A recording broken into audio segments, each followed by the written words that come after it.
All right, why don't we get started? I'd like to take this opportunity to welcome everyone here today to our talk with Pepijn now. I'll say more about him in just a moment. First, though, a little advertising. My colleague Lisa has put the link in the chat, but this is part of a series of talks on models for equitable minority inclusion in institutional research. After today's talk, there are two more in this series. On March 8th, Nikita Shiel-Rolle, she's the principal research scientist at the Cat Island Conservation Institute in the Bahamas, will give a talk called Beyond the Walls of the Ivory Tower, Perspectives on Equitable Community-Based Research. And on March 22nd, that's Monday at 1 o'clock, Max Liboiron, who's an associate professor of geography and director of the Civic Laboratory for Environmental Action Research at Memorial University in Newfoundland, will talk about colonialism and citizen science. We've also had three earlier talks in this series: Angel Harding, Alex Perlman, and a couple of weeks ago, Omega Wilson. If you missed those are all now archived and up on the center's YouTube channel. To get to that, if you go to the center's website, which is the ethics.uncc up, Lisa just put it in the chat for me.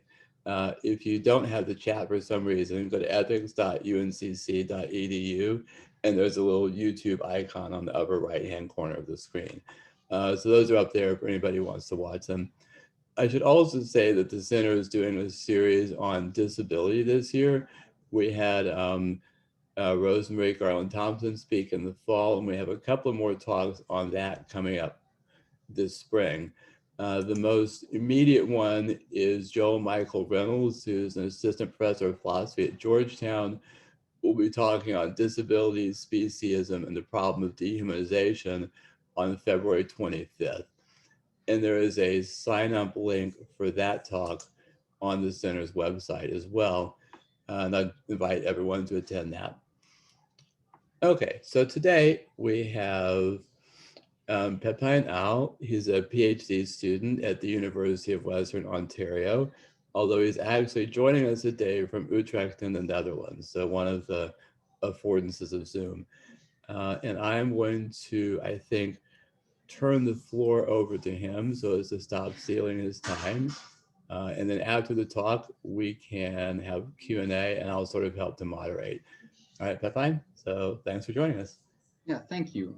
So I will start sharing my screen now for the presentation. Let's see. Yeah. There we go. You can see my screen now, right? Okay. So, yeah, thank you. Yeah, I want to start with thanking you for the invitation. I want to thank Lisa and Gordon for inviting me, and thank you all for coming. I'm very excited to speak about my ideas on the value of community and especially on the value of community consent.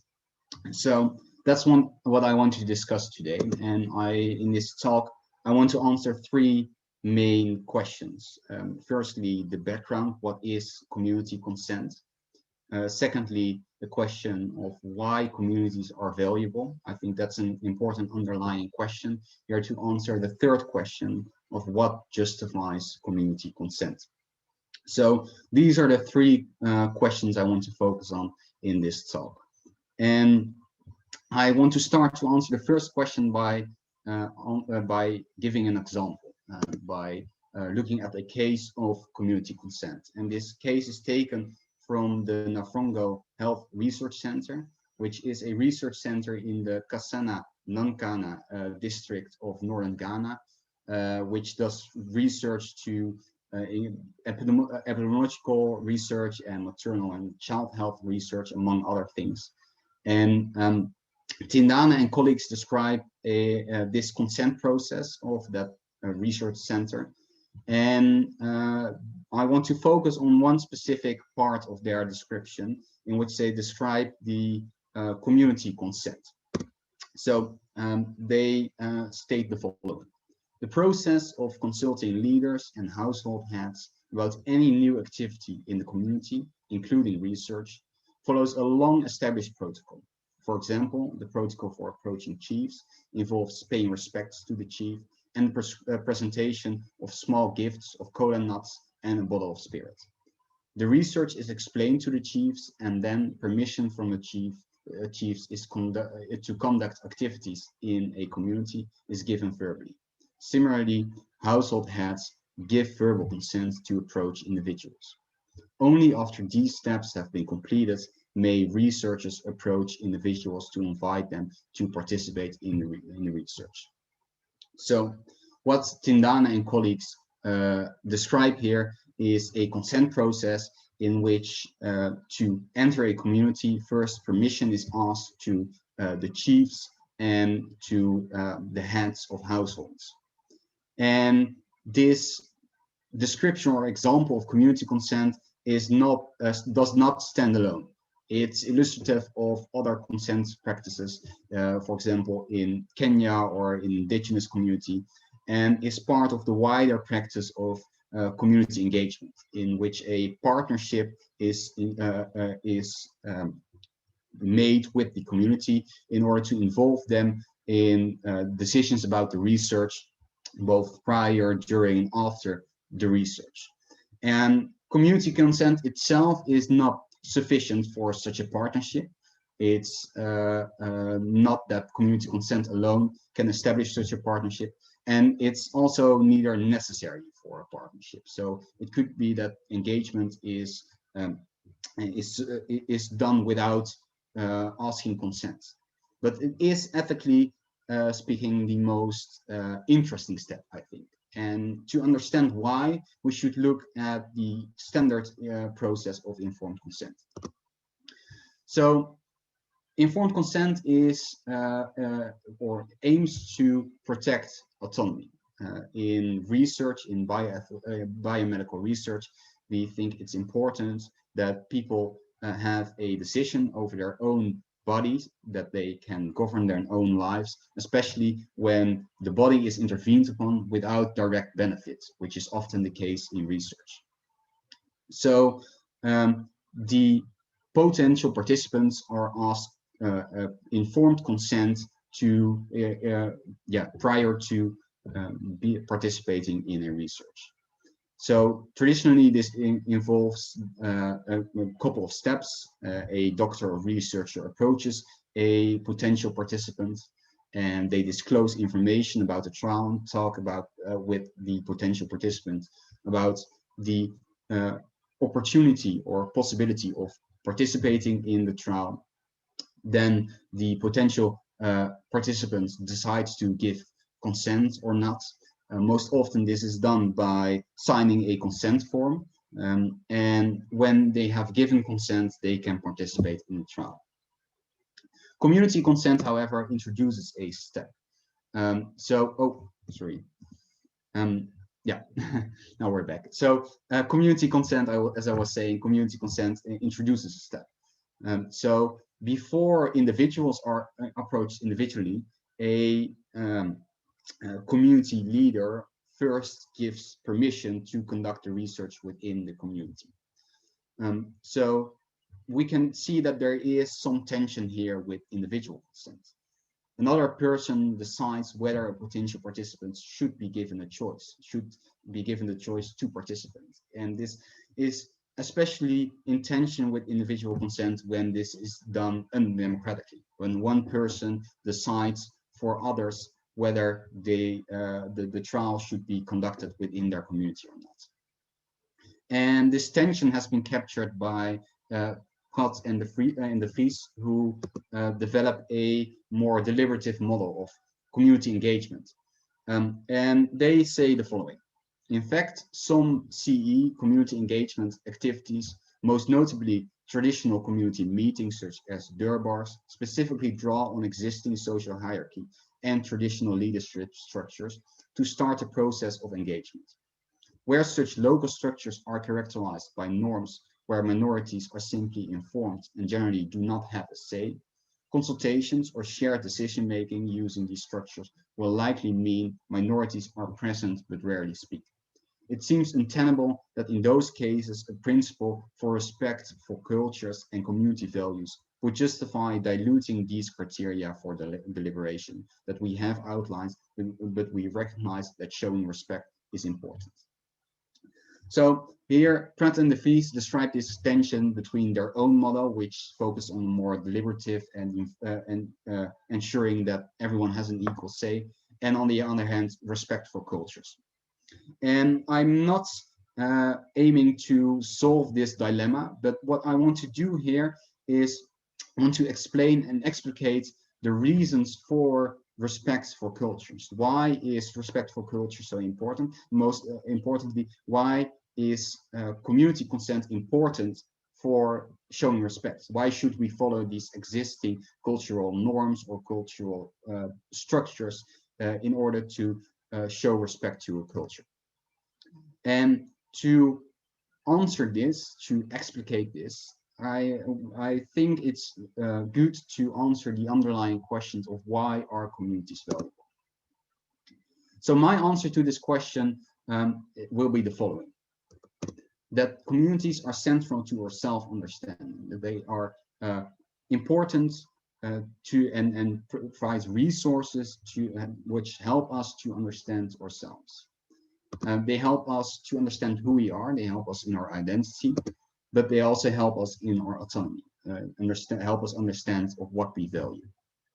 And I will explain both these things, but first I have to say a bit about what communities are, since that's important to thinking about how we should approach this question. And what communities are is a difficult question. This is because there are various communities, and we cannot just say that they're the same or capture all of them in one definition. This is an example of this is the difference between internet community and cultural communities. We would want to say that both are communities, that both these groups form communities, but it would be too much to say that they're the same kind of communities. But I think one central thing of communities is that there is interaction between members, that they have social practices. A community would not be a community without interaction between members. So I want to approach communities as a web of practices, and understanding how these practices work will help us to understand how communities contribute to our self-understanding. So we also have to say a bit about the idea of social practices. And very basically, a social practice are a set of actions or an action governed by explicit and implicit norms. So a common example of a social practice is the practice of teaching.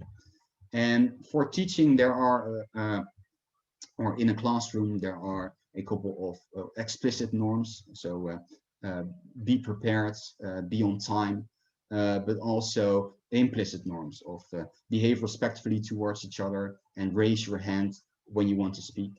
And these norms shape how individuals act in class. Students will raise their hands when they want to say something because there is this implicit norm of raise your hand when you want to speak. But these norms are also constituted by the actions of individuals in the practice.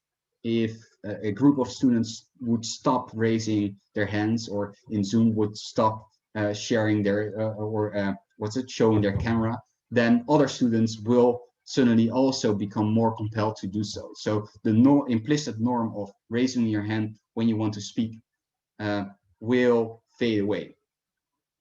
And in this way, a practice is both shaped as well shaping individuals. This is what Giddens calls the duality of structure. So the norms of practice are constituted by individuals, and the individual actions are shaped by these norms. And what's also important to say is that in some communities, in a community, some practices can be more central than others. So for example, in a religious community, religious practices will be more central than other practices also that also exist in that community. And there will also be cross-practice norms within a community. For example, the norm of behaving respectfully and what that means will not only exist within the classroom, but also in other in other practices within that community. So now we have a very basic understanding of what social practices are. I think we can start by explaining why communities are important for our identity and our autonomy, starting with identity. So this will mainly be based on the work of Charles Taylor, who argues that our identity is formed in dialogue. What does he mean by that? Well, that our identity is not formed solely on our own. We come up with our identity on our own, but it's formed in relation to others. It's formed in a social space. So, for example, if you ask me, who are you? What's your identity? I can say, for example, I'm a teacher, or I'm kind. At least I hope I can say that. And but I can only say those things because I behave a certain way in practice. I behave like a teacher, or I behave like a kind person, and relate to others in such a way. And the others relate to me in such a way. They relate to me as a teacher or a kind person, and they behave towards me as such a person. It would be well, hard to sustain that I'm a teacher or I'm a kind person if people didn't or stop behaving according to the rules that surround that idea of teacher or a kind person, if they didn't interact with me in a way that demonstrates that I'm a kind person or I'm a teacher. And to have such an idea of a teacher or of a kind person, there also is a shared understanding needed for what a teacher means, or what a kind person means. The meaning of these roles and of that behavior is created in social practices.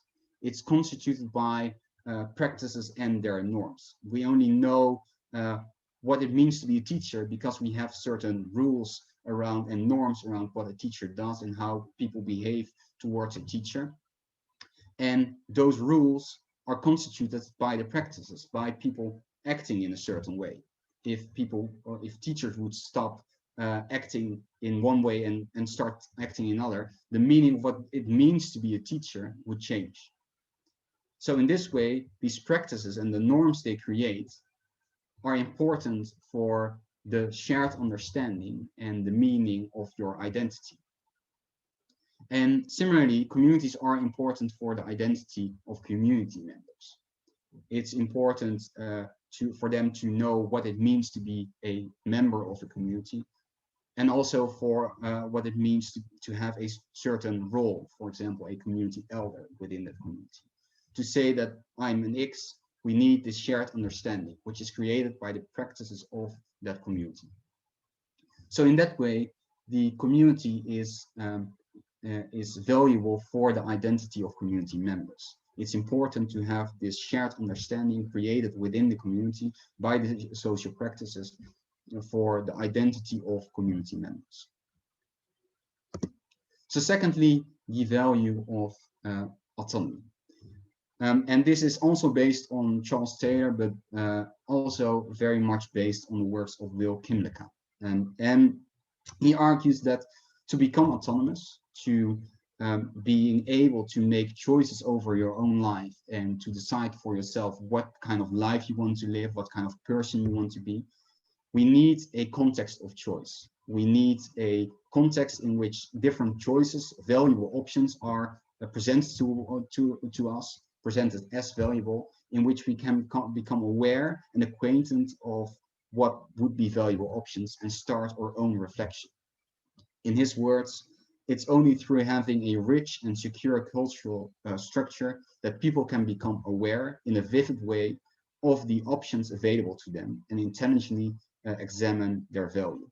So we need this cultural, these valuable practices to become aware of what valuable options are.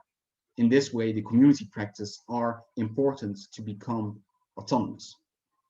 But they are also important to realize these value practices, because some values can only be realized within practice.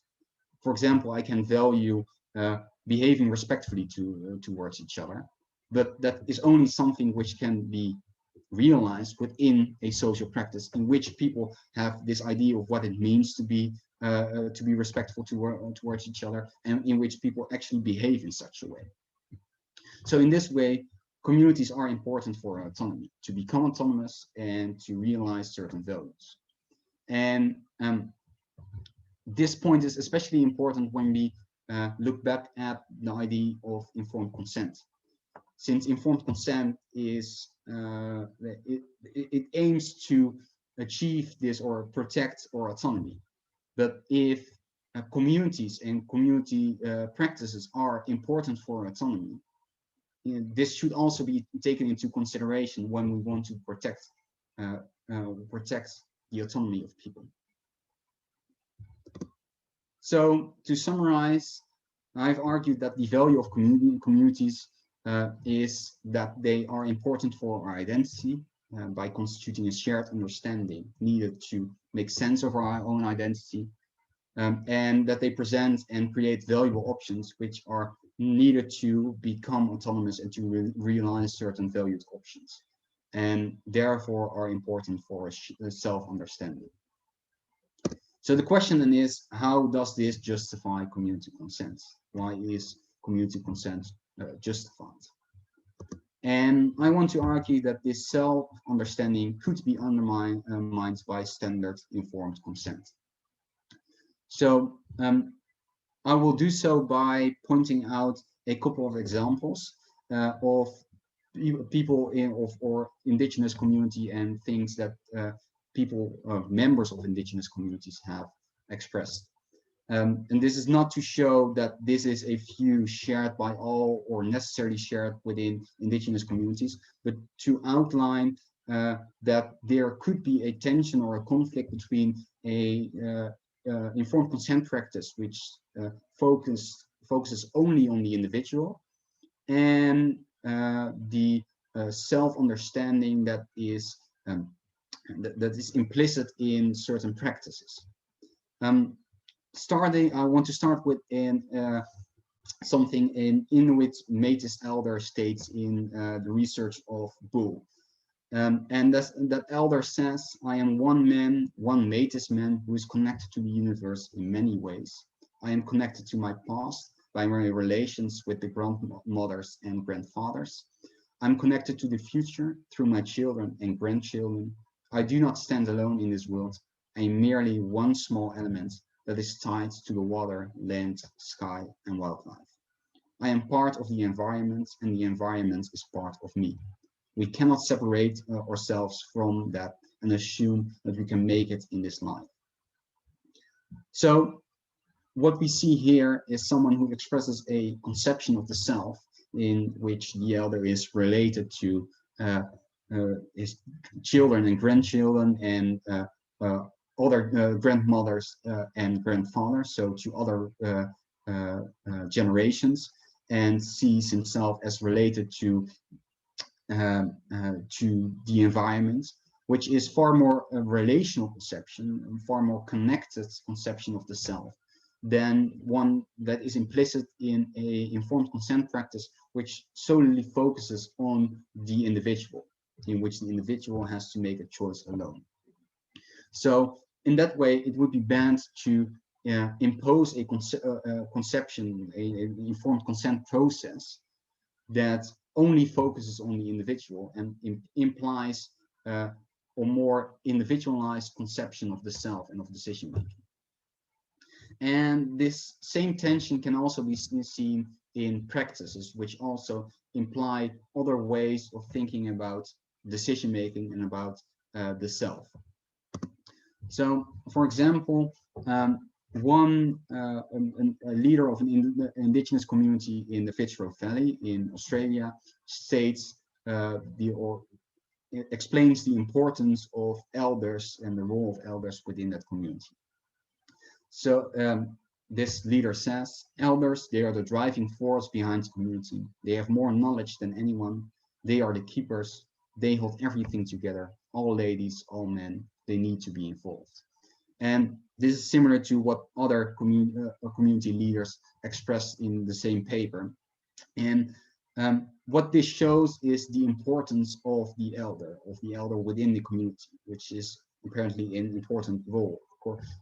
And we should therefore not, if we would go or impose a conception of informed consent that focuses on the individual alone, that does not acknowledge this role of the elders within the community, we would not recognize their worth and undermine the meaning of what it means to be an elder, undermine the idea that they have authority in that community. And another example is a more community-focused norm within a decision-making practice. Fitzpatrick and colleagues describe a decision-making process of indigenous community members in Fitzroy Valley, in indigenous communities there. And these participants have a focus on the community when they're making decisions. So what they describe is the following. Participants often achieved consensus about a certain issue by talking in circles within each focus group. This appeared to came about through one person starting to make a statement about the topic, then the next person repeating part of the last few words in agreement and adding their point of view or knowledge to the subject. The last part of their sentence might then be echoed by the first person or another until silence occurs. Those who did not agree would then have space to speak at this point. So here again, there is this implicit understanding of the community and a community focus in making decisions and a focus on reaching consensus. An understanding that is not implicit in a informed consent practice that solely focuses on the individual. And it would be therefore, we would not acknowledge the worth of these practices and undermine the norms in those practices when we impose a focus or an informed consent practice that is focused on the individual alone. So altogether, I want to say the following, that community consent is justified based on the following reason. So we have these decision-making practices that can be directly or indirectly important for community self-understanding, that promote certain norms and meanings that are not recognized by or incorporated in individual focused informed consent practices.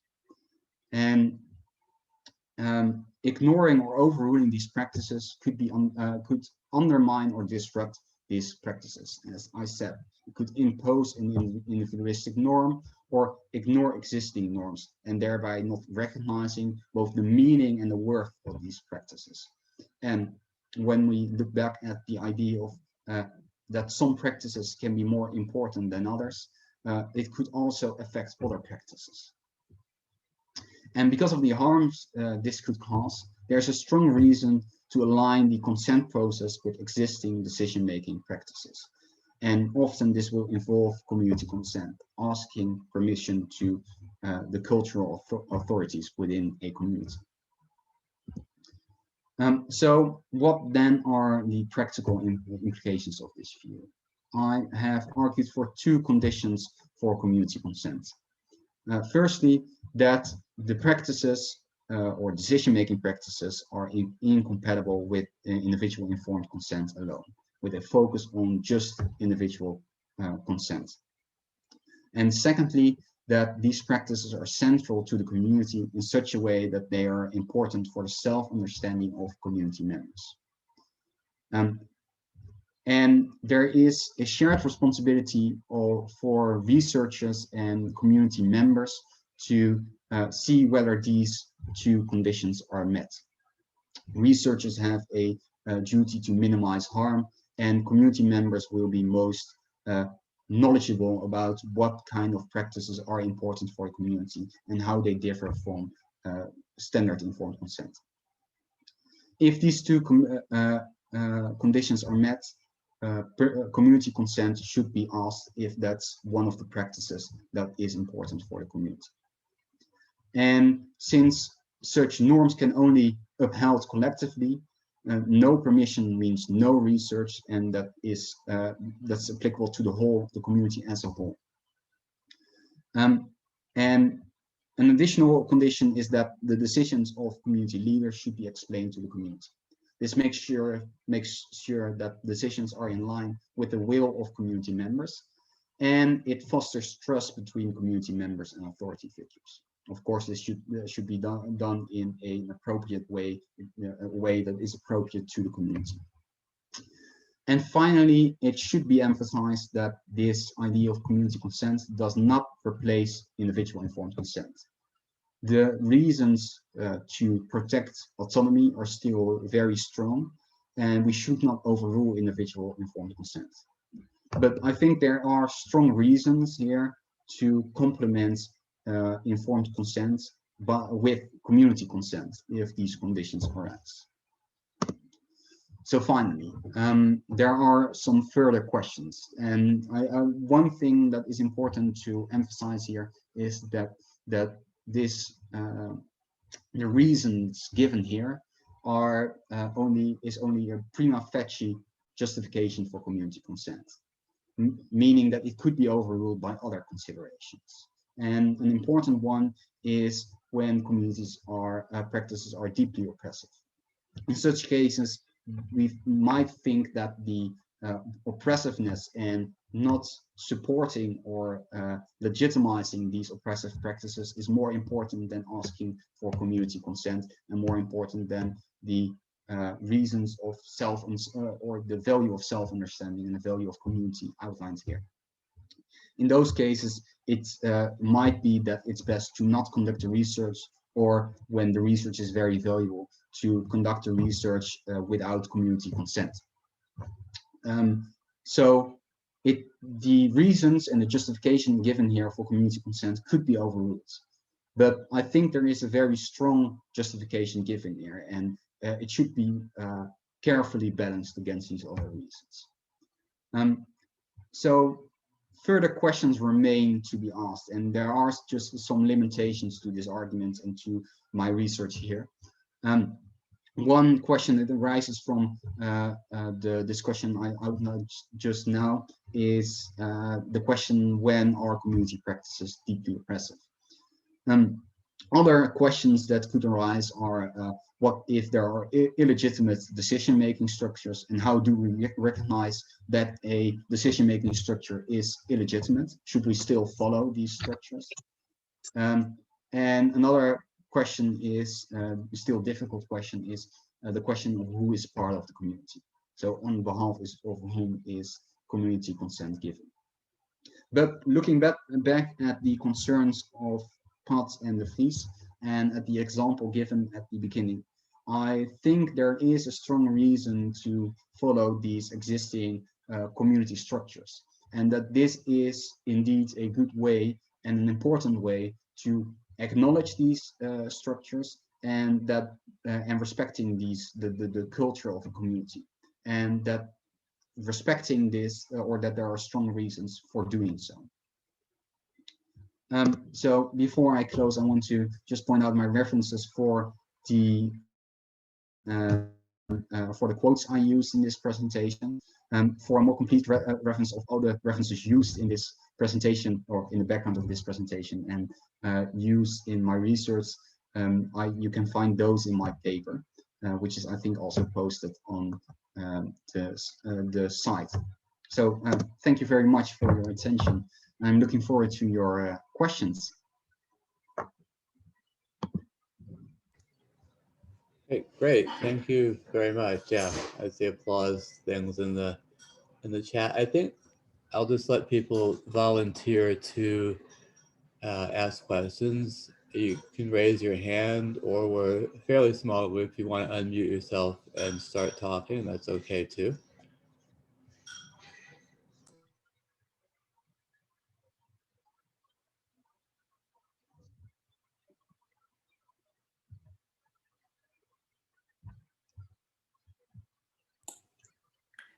I can go while people are thinking of questions, because I have lots of scrawled notes all over to myself. Thank you very much, Pepijn. I was really interested to see your paper come out, because this is a question I've struggled with a lot. So my background is initially in hospital ethics committees, and then research ethics, where these are obviously really critical questions. And I teach a graduate course with many of my social science colleagues, students, and they actually deal with communities that practice community consent sometimes. So it's a kind of constant struggle. So I think what was really novel and helpful about your paper was this way of framing identity within a community as a way of explaining it, and also sort of simultaneously giving us maybe criteria for determining when community consent is the way to go. And I guess I have a couple questions, which some of which you had in your last slide, and I don't know if there's an answer to this, but we still are in a position of imposing our values on other people when we're making the decision about whether this is a member of a community and whether they meet the criteria, right? So there's this struggle for me about how do we truly meet on equitable grounds where we allow space for a community process of consent that may be foreign to us, without violating our norms in potentially oppressive cultures. Have you seen anything that helps you think about that? So I think one of the most important or key concepts here is the idea of trust. I think trust is a very good indicator of how people relate to the political structure, and I think, and so as I said, it's still a difficult question to be answered, and it's still a question I struggle very much with as well. So I really share your concerns here. But I think a fruitful way would be to look at trust, and whether the people within that community trust their political leaders and authority figures. So that would be the direction I would be going in thinking about maybe how to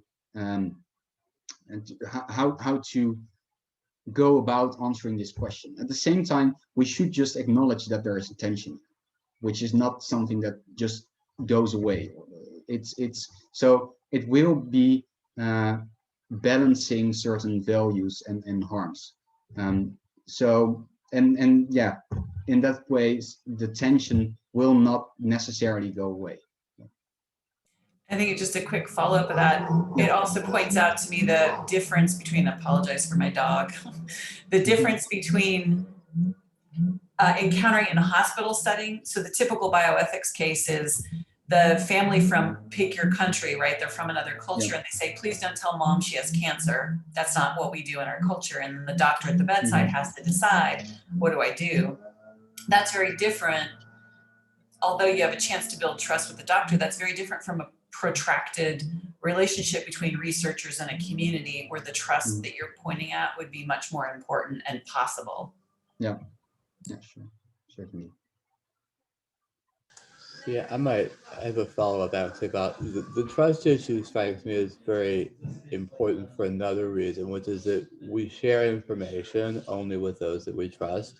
So Ari Waldman has a really interesting book on U.S. privacy law, and the gist of it is to reinterpret the conditions for knowing when privacy norms, when you respect privacy or not, in terms of literature on social trust. And one of the findings is just that we're willing to share when we trust that the information will be used properly. And if I'm hearing you right, that's an important consideration here too, right? The community really, really needs to trust that the researcher will not use them and walk off and publish papers and they'll never see a benefit, and the sorts of concerns that you hear. And that really there's the trust is also maybe the right way to understand when that condition is being respected too. Yeah. So no, yeah, I agree. And so one of the things that read and what was striking to me in many of the papers that report conceptions of consent of community members is that they do express this trust in the research centers and the trust in decision makers, and that trust is an important reason for making or for signing a consent and to consent to a research, to give permission to researchers to enter into a community. So I think there is something there, and yeah. So again, I think that's a very interesting concept to dig into further in this issue.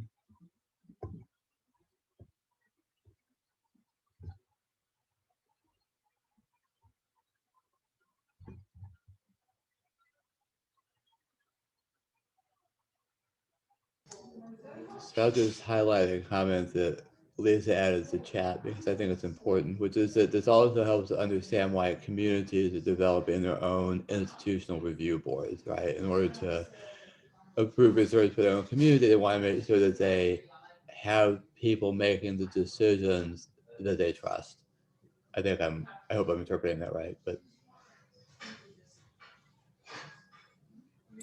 I would be really interested too in hearing from any of our colleagues who work with communities in one way or another about how this looks in reality. You know, have you worked with something like this? Are there other obstacles you can imagine to this working?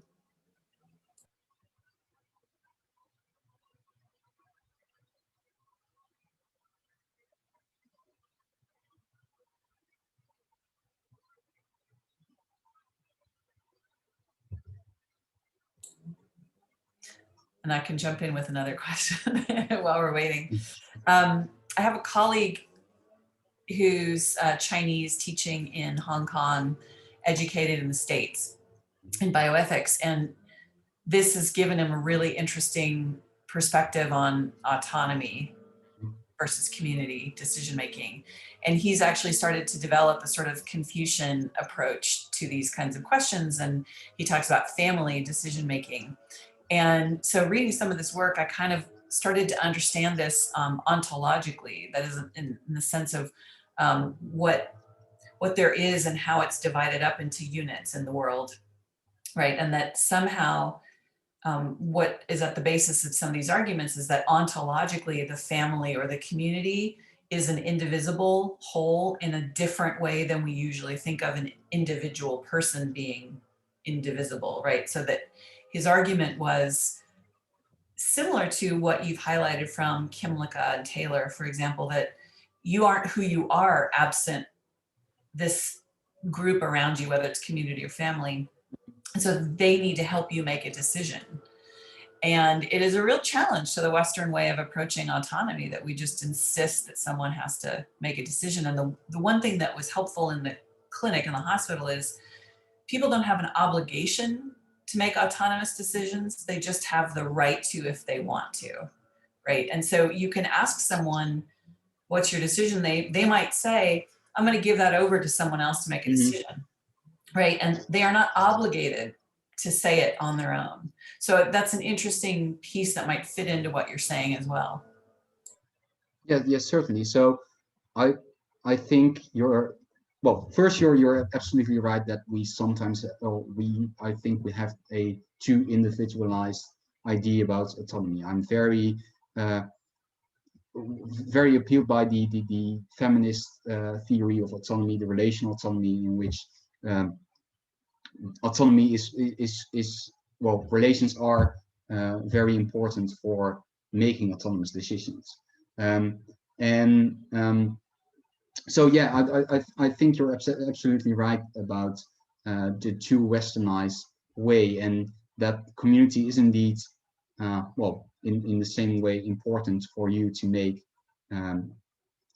these autonomous decisions. yes, So I would be also very interested in reading the paper. So if you could send that to me, that would be great. Let me toss you a question from the chat. This is from Tatiana. So sometimes in a community consent process, the authorities may not allow some people to speak. For example, women may not be allowed to meet with researchers. So in that case, you would need community consent for any research to happen at all. Is that, and that there's a sort of, and Andrew follows up that they're gatekeepers in a way. Could you speak a little bit about that relation and how that happens? So, sorry, was it the last question? Was that to me? Yeah. The question? Yeah. Okay. Yeah. Yeah. So, So how do we think through the way that gatekeepers? So if women, for example, are not allowed to speak to researchers, how do we understand that okay. So yeah, process? that's I think one of the most difficult question and the question we come back to. But this was also the tension and question that started me looking into this research, since I think both the respect for culture and community as well as the protection of oppressed groups is very important.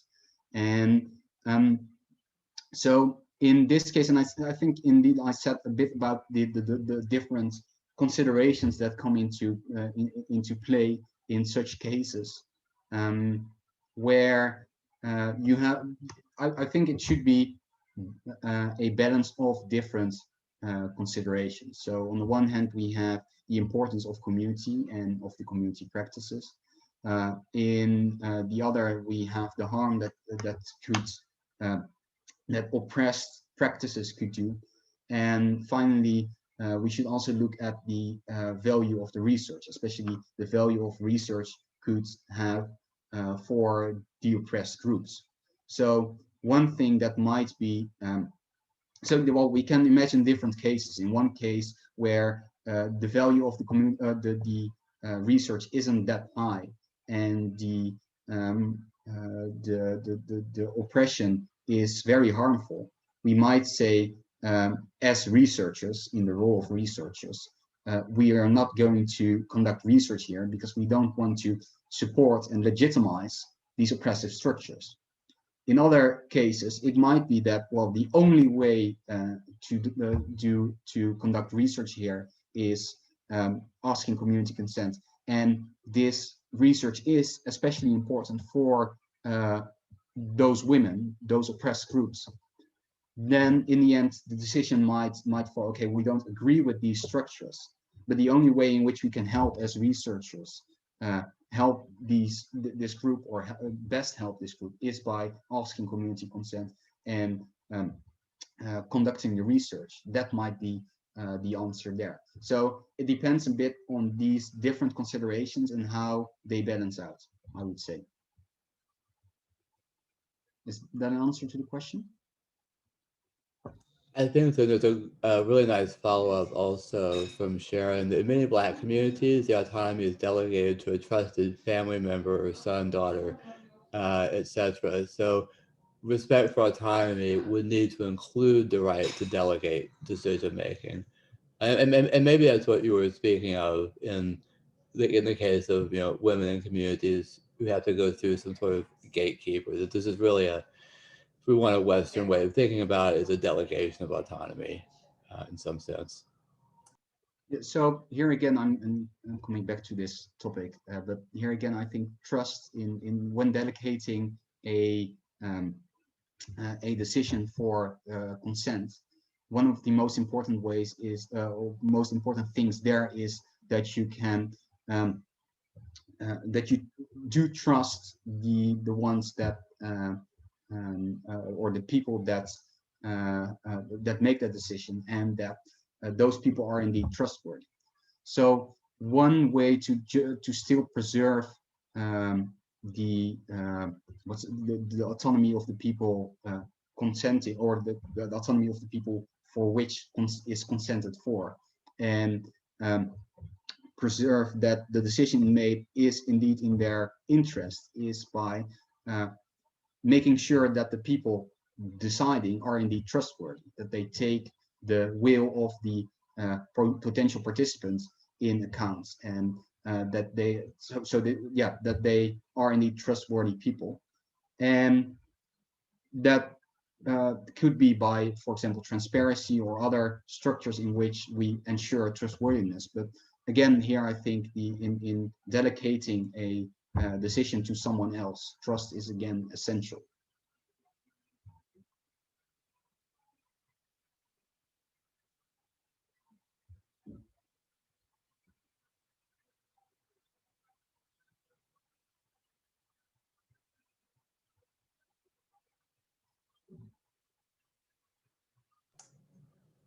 So let me put on my philosophy. Sorry, go ahead. Sorry. Oh yeah. I just saw very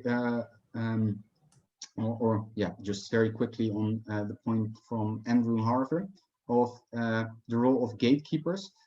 So one, I think this touches upon what is said in some of the papers about indigenous communities, in which they talk about community navigators, which they emphasize are very important. So people that help researchers to navigate through the community. So indeed serve as a link between the researchers and communities and help them to navigate through the cultural practices.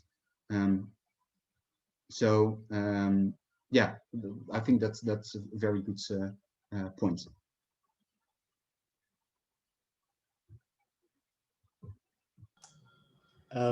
So yeah, so Andrew has an interesting follow-up though, which is just that you shifted terms from trusted to trustworthy.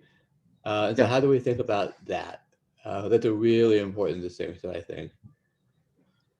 Yeah, I agree that there is indeed a important distinction there, and so one way to think about that is that your trust should be warranted, and there should be signs of the trustworthiness of a trustworthy person, and that you should look at those signs. But on the other hand, and this is something that I think Karen Jones develops, that the idea of rich trustworthiness, that trustworthy people should also signal that they're trustworthy. So yeah, there is a distinction between trust and trustworthiness to be made, but there is they are certainly connected in a way that if you place your trust on maybe intelligently or warranted, then you would place your trust in people that are indeed trustworthy, or that signal their trustworthiness.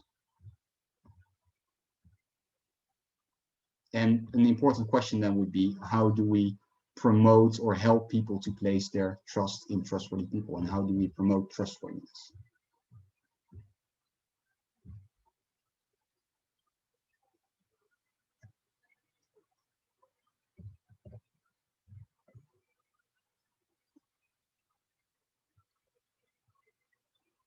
So I see here in the chat that someone talks about ensuring that data is reported back to the community, and yeah, I just want to support that comment. That's very important. That's also something expressed by various different communities. That's also something that they find important, and also if that's not done, that is really a breach of trust between researchers and the community. And also the idea that you have to, that some researchers are perceived as just come from or coming to help themselves. Another way in which that is expressed in things that indigenous communities said is that you should take the time and should give people time to think about the research, and not try to rush and just get out your own data.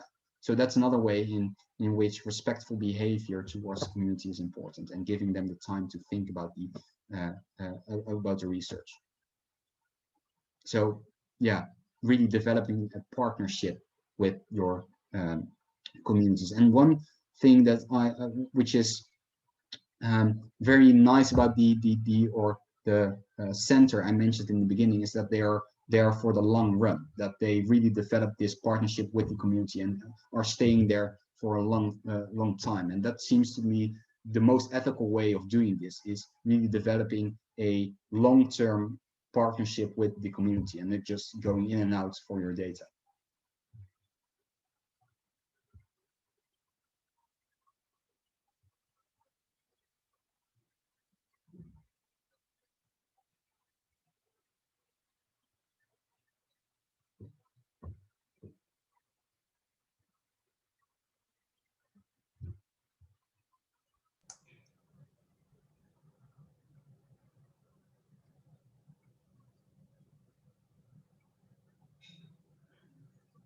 Yes, let me just highlight another comment here, that having people on the research team who look like the people you're seeking information from is also important in this context.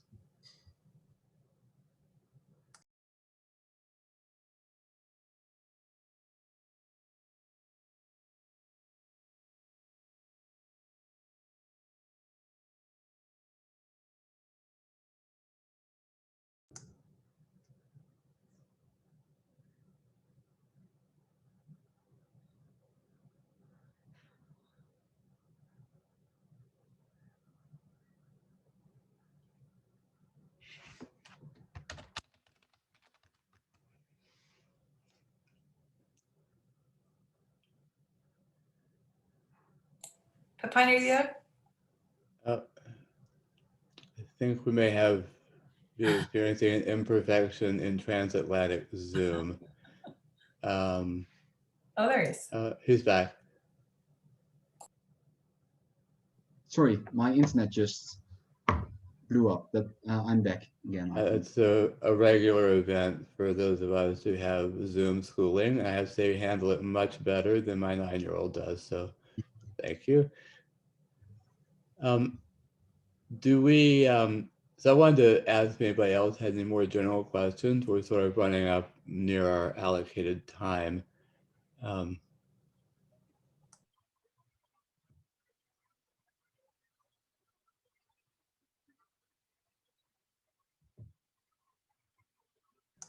Okay, so maybe we'll let Zoom be our timekeeper then, and we'll take that as a hint. We just say thank you to Pepijn for the session, and welcome everyone back for next time. Thank you all for coming, and thanks for the questions. I really enjoyed sharing my thoughts and discussing this.